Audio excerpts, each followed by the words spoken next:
شاہ صاحب آپ کی جانب آتی ہوں. پختونخوا میں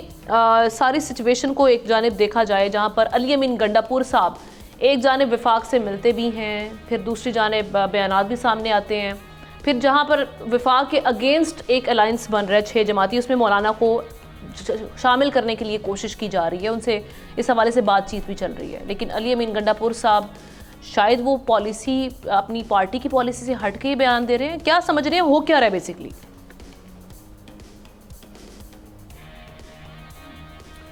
دیکھیں،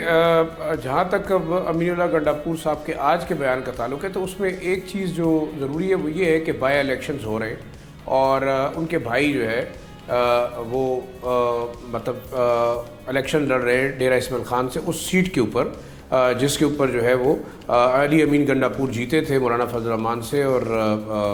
فیصل کریم کنڈی سے، اور اب دوبارہ اس پہ ری الیکشن ہو رہا ہے. تو شاید ایک پولیٹیکل سٹیٹمنٹ اس الیکشن کے حوالے سے ہو سکتی ہے. دوسرا ہمیں ایک بات بالکل اس میں کوئی دوسری رائے نہیں ہے کہ اس وقت تحریک انصاف یا جو سنی اتحاد کونسل ہے جس کی حکومت خیبر پختونخوا میں ہے وہ ایک انتشار کا بھی شکار نظر آتی ہے، اور خاص طور پر جو سینٹرل لیڈرشپ کے ساتھ کمیونیکیشن نہ ہونے کی وجہ سے اس پہ کوئی دوسری رائے نہیں ہے کہ بہت ساری چیزوں کے اوپر ان کا اتفاق نہیں ہوتا. مروت صاحب ایک بات کرتے ہیں، بیرسٹر گور دوسری بات کرتے ہیں، پھر چیف منسٹر جو ہے اس وقت ظاہری بات چیف ایگزیکٹو ہے صوبے کے اور ان کا ایک اپنا رول ہے.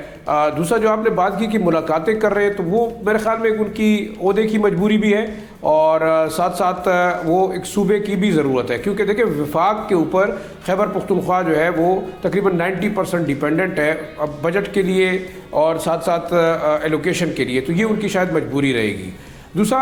ایک چیز اور بھی لگ رہی ہے کہ تحریک انصاف جو ہے وہ اس وقت ڈبل پلاننگ کے ساتھ چل رہی ہے. ایک طرف وہ کرٹیسزم بھی کر رہی ہے،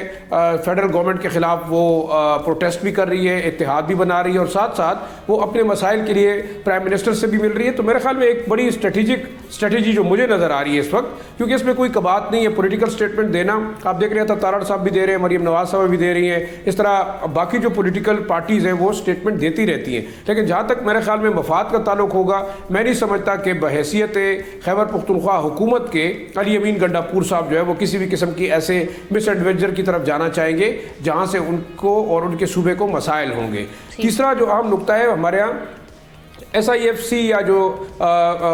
مشترکہ مفادات کونسل ہے اس کے اندر جو چیزیں ہوں گی وہ ملکی سطح کے اور ایک لارجر اس کا جو کینوس ہوگا جس میں انڈیویجول پارٹیز اور پولیٹیکل پارٹیز جو ہے وہ اپنی رائے تو دے سکتی ہے لیکن کسی قسم کے کانفلکٹ میں نہیں جانا چاہیں گی. آپ نے دیکھا کہ جیسے کہ سعودی جو اس وقت وفد پاکستان کے اندر آیا ہے تو آپ نے دیکھا تحریک انصاف کی سینٹرل لیڈرشپ نے ان کی ارائیول کو بھی ویلکم کیا اور ان کی جانب سے انویسٹمنٹ کو بھی ویلکم کیا. تو میرے خیال میں ایک اسٹریٹجک میری رائے کے مطابق ایک اسٹریٹجک قسم کی گیم جو ہے اس وقت تحریک انصاف اور خیبر پختونخوا حکومت کھیل رہی ہے. ایک طرف سے پریشر ٹیکٹکس، دوسری طرف سے وہ اپنے مفادات کو بھی کسی طریقے سے، لیکن ساتھ ساتھ انہوں نے یہ بھی کہہ دیا عمر ایوب صاحب نے وہ جو ان کو لا اینڈ آرڈر کی سچویشن کے علاوہ جو ان کو پرابلمز ہیں وہ کریں. رول آف لا جس ملک میں نہیں ہوتا وہاں پہ انویسٹمنٹ کس طرح سے آئے گی؟ سبسکرائب کریں اور بیل دبائیں تاکہ کوئی خبر رہ نہ جائے.